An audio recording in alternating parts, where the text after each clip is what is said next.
We'll call this Earth 2, so that close to the original, not quite. The athletes here have a slightly better advantage when they go back to when they compete against Earth 1. What is the potential energy of this ball?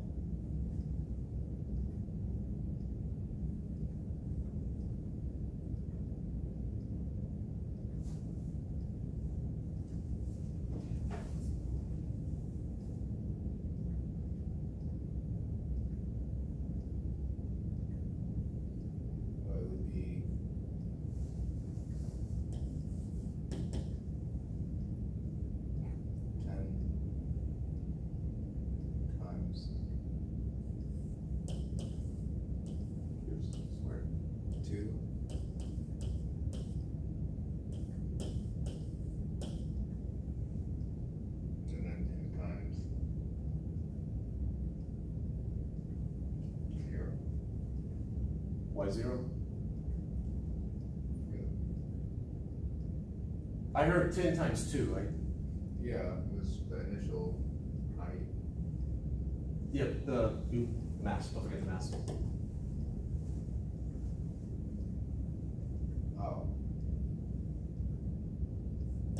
Spoiler. Oh yeah, that's right. So, plug it in GH, you get 100 kilogram meters squared per second squared.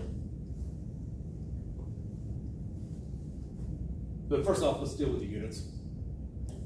That's too much for us to write. I mean, if you're feeling energetic, feel like writing, you're being inspired by the muse, sure. But physicists said, you know what, I don't want to write that. So a kilogram meter squared per second squared is the same as, by definition, a joule.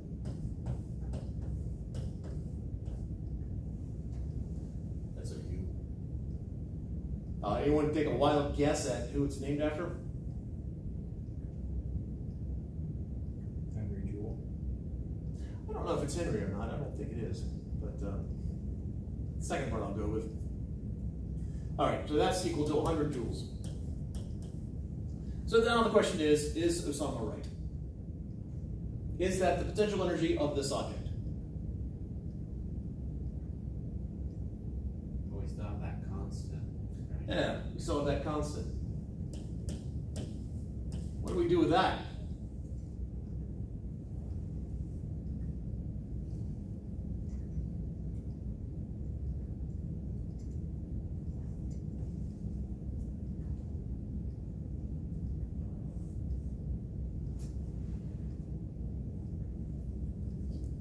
I'm not saying that someone's wrong. I'm just saying that 100 joules is an answer. What's another answer?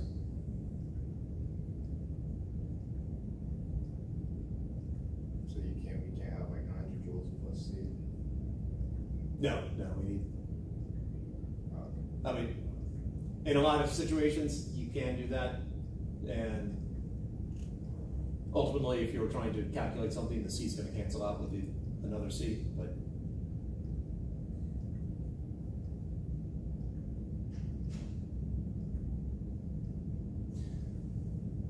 when you said 2, why did you say 2 meters?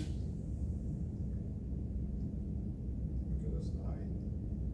Above what? The height above the ground. What's special about the ground?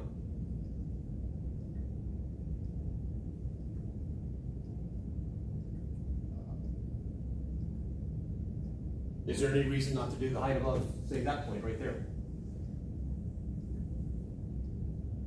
Your ground is like your starting point, so Its starting point is 2 meters above the ground.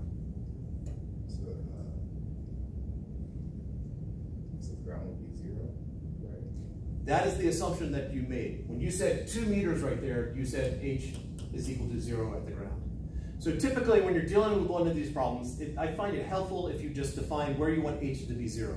You could have made H is equal to 0 here, or here, or here, or anywhere you want. And the reason we're allowed to do this is that we've got this constant that we can always tack onto it.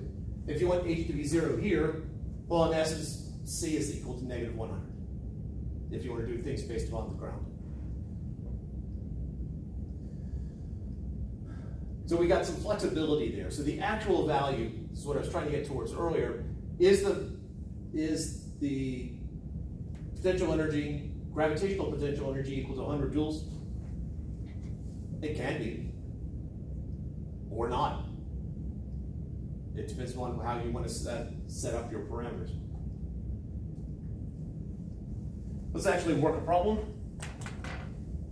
using our one potential energy formula we know. So we'll start this at 2 meters, and we're going to end this at 0.3 meters. And I want to know what is the change in potential energy of this object. And I put a little g there, it's the gravitational potential energy specifically, because there's multiple formulas.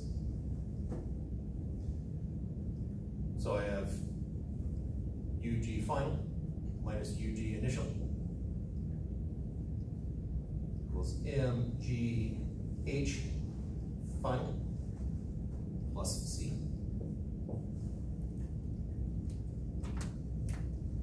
Minus MGH initial plus C.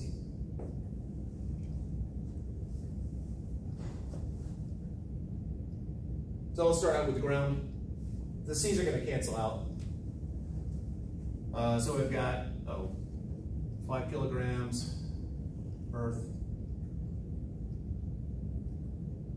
2. So I get 5 kilograms times 10 meters per second squared times, let's just go with the assumption Osama made with h is equal to 0 here, so that would be 2 meters, minus 5 times 10 times 0.3. So that's 100 minus 15.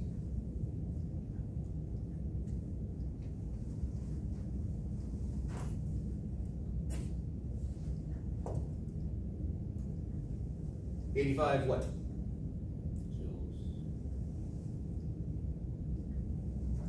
All right. Let's try a different assumption. Instead of h is equal to 0 here, let's make h is equal to 0 here.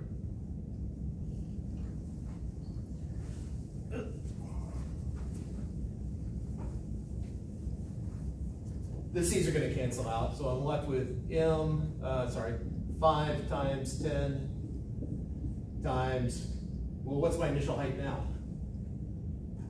1.7. Minus 5 times 10 times, what's my final height? 0. And so I now have 50 times 1.7, which is 85 joules. So the change is the same regardless of what we're picking as our height. And now let's lastly do this point right here. Initial is 0, so that's 5 times 10 times 0 minus 5 times 10. What's my final height now?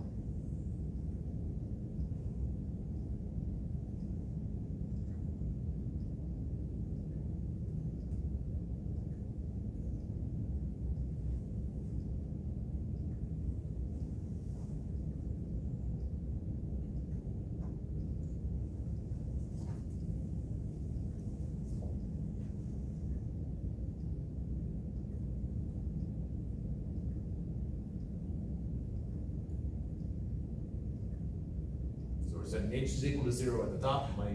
Oh wait, sorry. Yeah, no.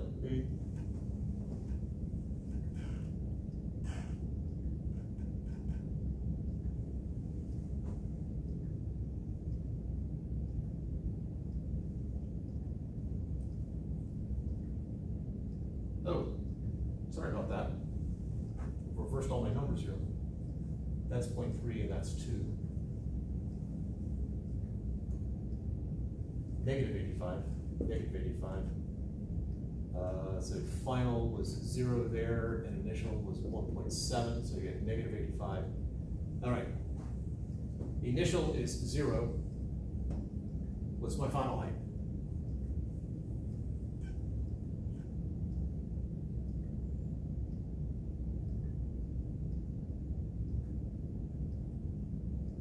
Take a shot at it.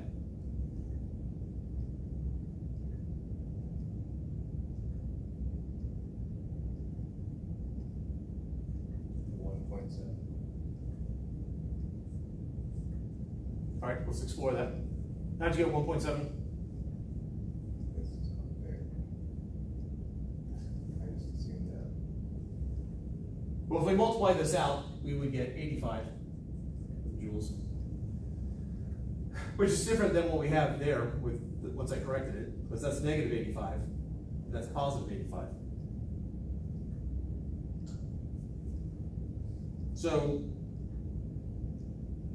it can't be 1.7. Negative 1.7. And why is it negative?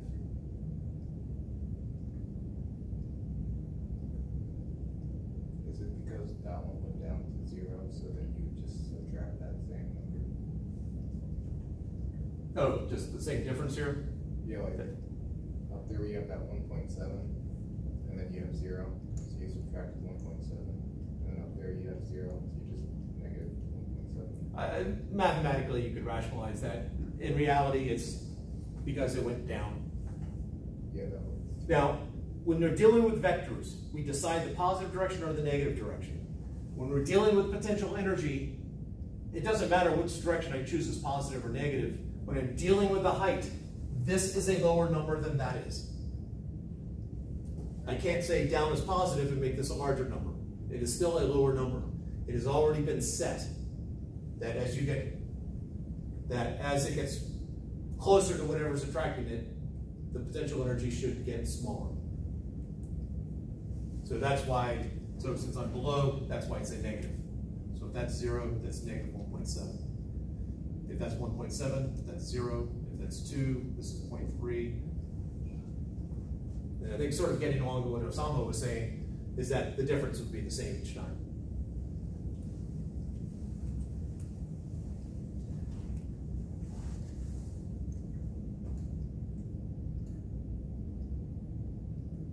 Let's take it one step further.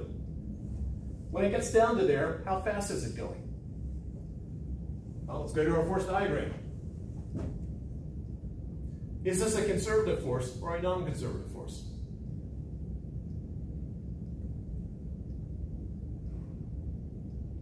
Conservative.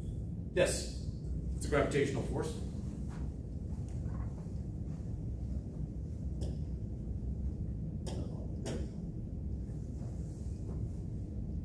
So energy is conserved. I'm going to do it the long way to start with. So I've got non-conservative work is equal to the change in energy.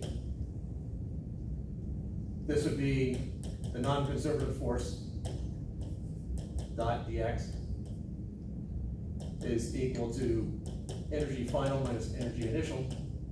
That is 0 because there's no non-conservative forces involved. Therefore, energy initial equals energy final. I have two types of energy. I got potential.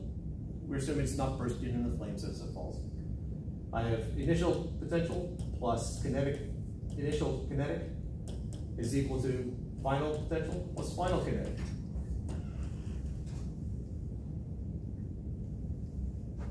And now we plug in formulas. What's the formula for potential energy?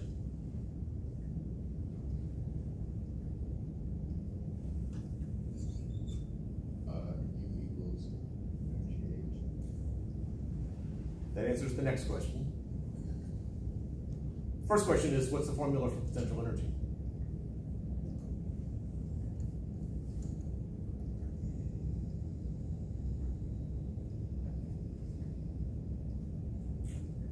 It depends. All right, so which one? The one associated with weight. Now, what's the formula for the potential energy associated with weight? MGH. So I have MGH, the initial, plus. Get ready, here we go. What's the formula for kinetic energy? it was like a funeral dirge. Maybe that's what angels sound like.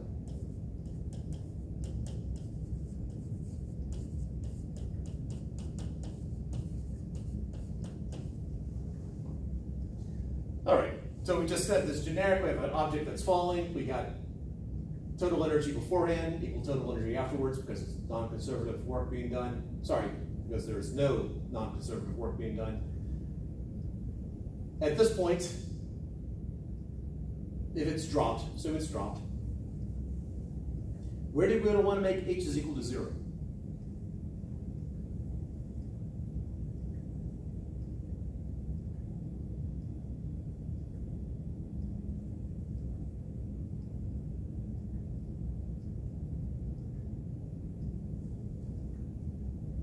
As a general rule of thumb, you want to pick h is equal to 0 someplace where a term gets knocked out. About 0.3. All right, so the final? Good, yeah. All right, so that is 0, and that is 0 because Osama said so. All right, anything else be equal to 0?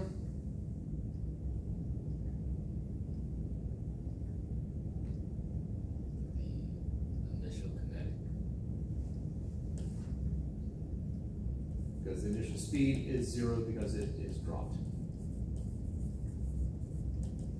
So we're now left with mgh initial is equal to 1/2 mv final squared. So we start out with all this potential energy and no kinetic, and as it falls, it just transfers from one type to the other. Because it's conservative force, the energy is being transferred from one form to another. We can simplify it one step further.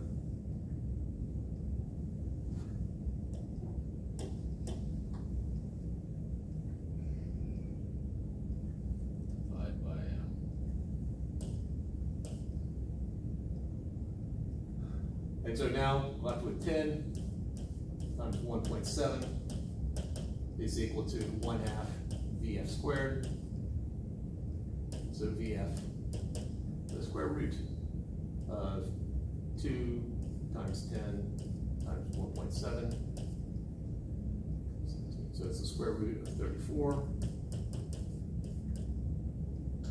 which is 5.8.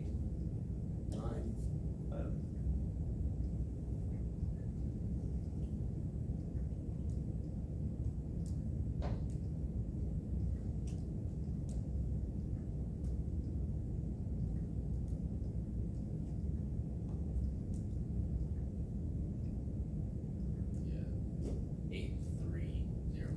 83. It's 831.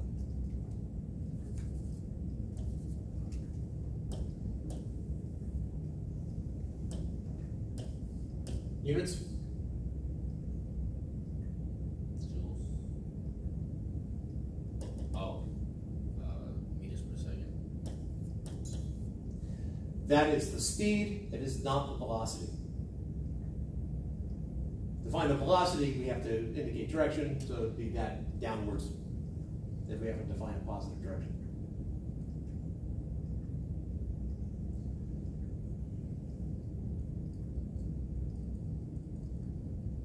Questions to hear?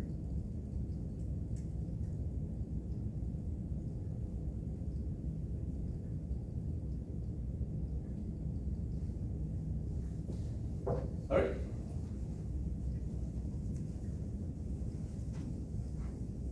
And of course, I know what you're thinking. You're thinking that's great, but can you make it more complicated? Sure.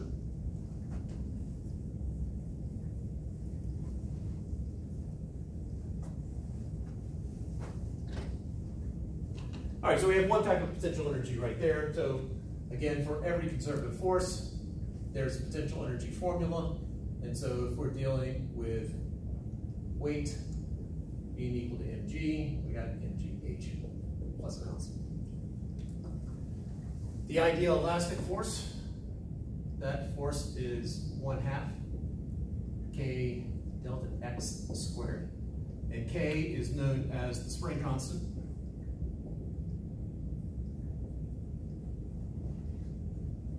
oops, sorry, that's not the force. The force is, there we go. Negative K delta X. K is the spring constant, and X is the displacement from equilibrium.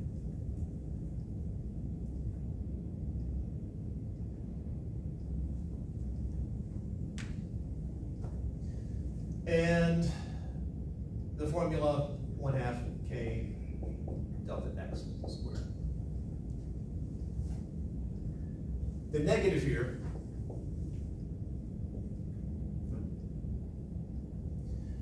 here means that if I take a spring, let's see, do I have to have a slinky in this? It's just an empty box. I'm assuming all of you have played with a slinky at some point in your life. All right, so I got a slinky in my hand here and it's hanging down. And just leave it there, it's hanging there, not moving. It's in equilibrium. I then grab the bottom and I stretch it down. So the displacement of the end of it is down, but the force the spring is exerting is up. So that's the point of the negative sign here, is that it's opposite the displacement. If I push the spring up, then the displacement is upwards, the force that the spring exerts would be down, because it's trying to get back to equilibrium.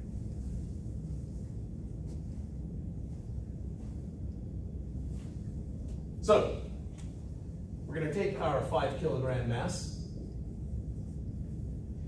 and which starts 2 meters above the ground, and at 1.3 meters, it's going to hit a spring. An ideal spring. And the spring constant is 40 newtons per meter. What that says is that it takes 40 newtons to stretch it or compress it 1 meter.